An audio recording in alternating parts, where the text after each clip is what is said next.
person I was staying with decided that I needed to come down here, actually, because they just weren't really, well, they just didn't really want me around, so I just came here.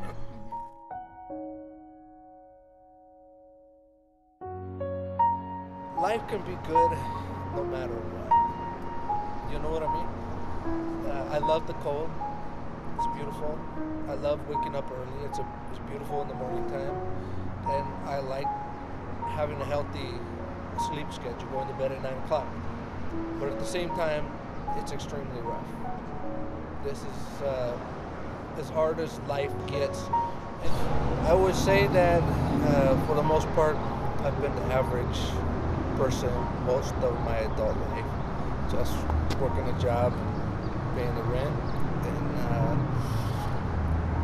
basically I'm an average American cultured individual.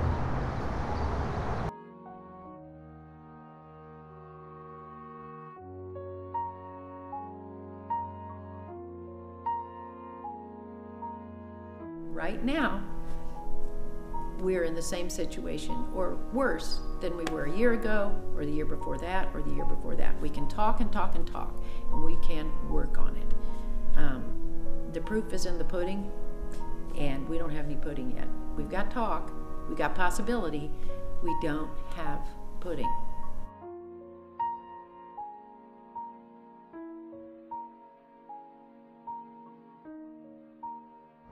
You have to be thankful for anything, and I suppose that everything, no matter how bad it is, has its pros. But realistically, this is a horrible type of situation, and that's the reason why most people don't stay in a shelter. They'd rather live in the cold. They'd rather stay on the street. Everything you see here changes your mind when you're exposed to carnage and anything that's too graphic or explicit. It does something to your mind. It makes you have to fight a lot harder to maintain your sanity. And if you see something so much, it becomes part of you. You become desensitized. Doesn't matter what it is.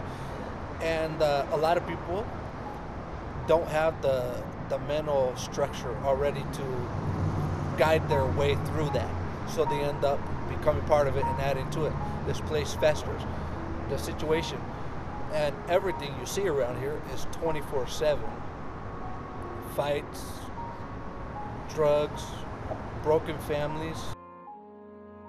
It's really hard to determine where the homeless should go that are in the tent city area here. That's a real hard decision, you know, because there really isn't no other place. Certain jobs rotate around the economy. So even if you had BSU, you still one day could lose that job due to budget cuts. If you work for the state of Idaho, state of Utah, they can have budget cuts. And you would be in an environment here to get maimed like I was, raped, killed, or whatever. Frankly, and very unfortunately, that homeless population is one of the most vulnerable populations, and it's a target of crime by other people that are trying to take advantage.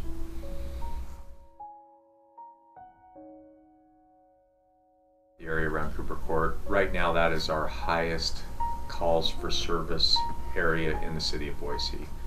And it's been growing. It's very, very significant. We've gone to well over, I think it's 1,500 calls so far this year in just that little small area. So in addition to the patrol officers in that area spending extra time, our bike officers are deeply committed and involved.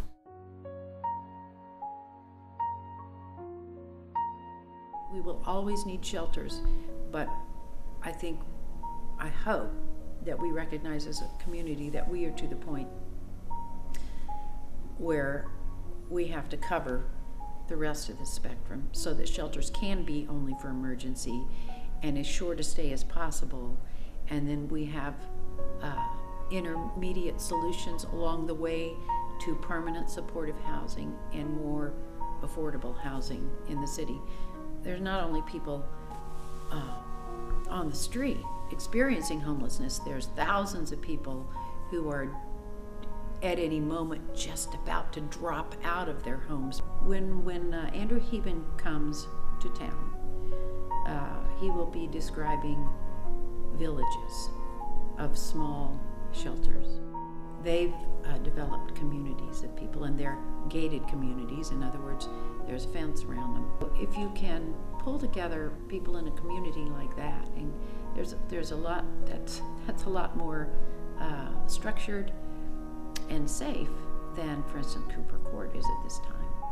You know, given that we don't have affordable housing or high enough wages for people to live in affordable housing, or enough room in the shelters, or housing first programs on the ground. So what could be the argument against offering a safe, out of the weather, lock up your stuff, sleep safely, quietly, don't be ticketed opportunity?